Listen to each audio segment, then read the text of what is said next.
Soaking, sprouting, and germination represent a quiet but profound shift in how grains interact with the human body. Rather than relying on heat or mechanical processing alone, these methods activate the grain's own biology. A dormant seed is designed to protect its nutrients until conditions are right for growth. When we soak or sprout grains, we signal that growth can begin, and the grain responds by unlocking nutrients that were previously bound or inaccessible.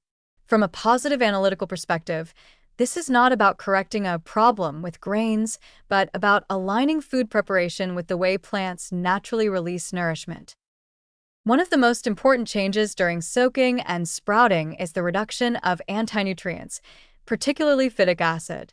Phytic acid is highly effective at binding minerals such as iron, zinc, calcium, and magnesium. In a dry, unsprouted grain, this binding is protective, preventing premature mineral loss. Once soaked, endogenous enzymes, especially phytase, become active. During sprouting, phytase activity increases dramatically, breaking phytic acid down into simpler compounds. The minerals are not added or removed, they become more bioavailable. This is why sprouted grains can deliver more usable iron and zinc even if the total mineral content remains similar to unsprouted grains. At the same time, sprouting increases overall enzymatic activity. Amylase enzymes begin breaking complex starches into simpler sugars to fuel the growing plant, while proteases partially break down storage proteins into amino acids. For the human digestive system, this predigestion effect translates into easier digestion, reduced bloating, and more efficient nutrient absorption. The amino acid profile of sprouted grains also improves in practical terms.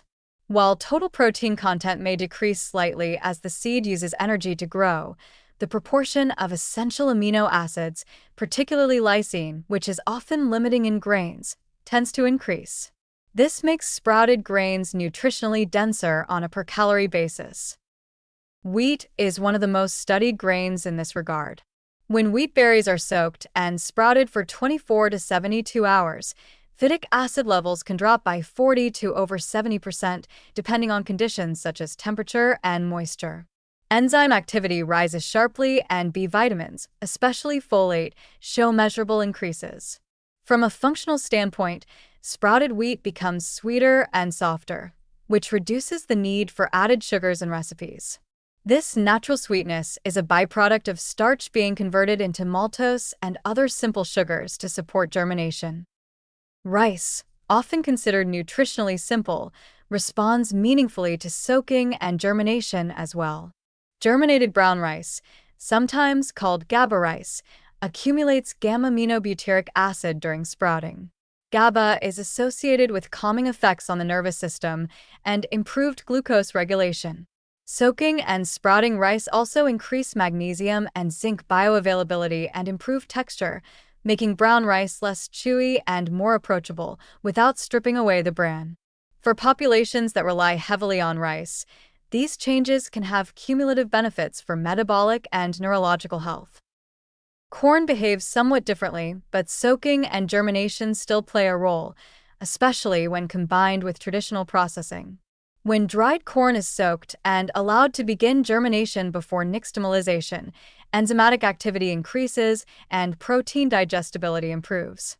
This step can enhance flavor and softness in masa-based foods while complementing the mineral benefits of alkaline processing.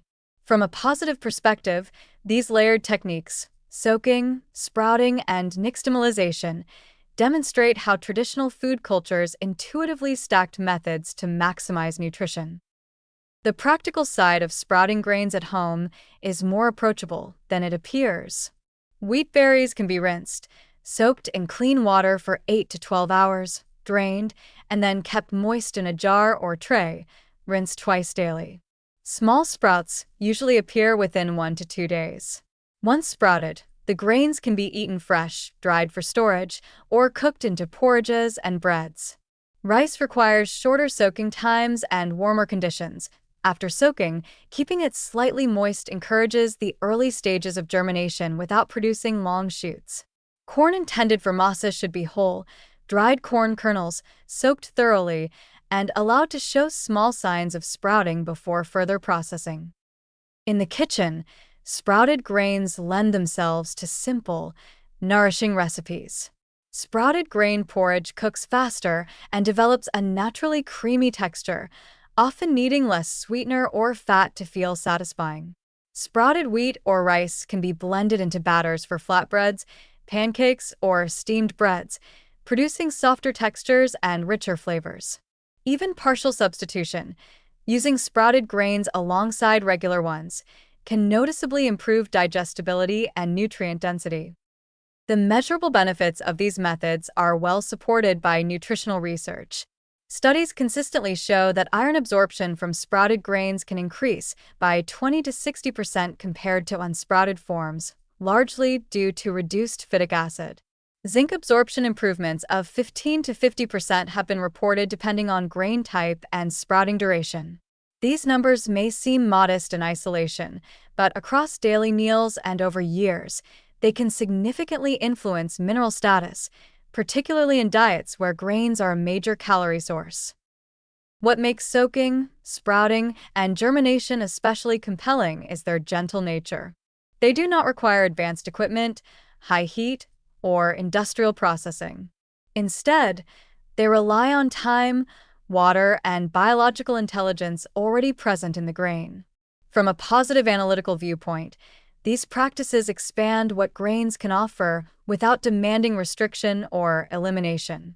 They allow grains to remain central to meals while becoming more supportive of digestion, mineral balance, and overall vitality. In this sense, sprouting is not a trend or a workaround, but a reconnection with an older, biologically informed way of eating that modern science continues to validate.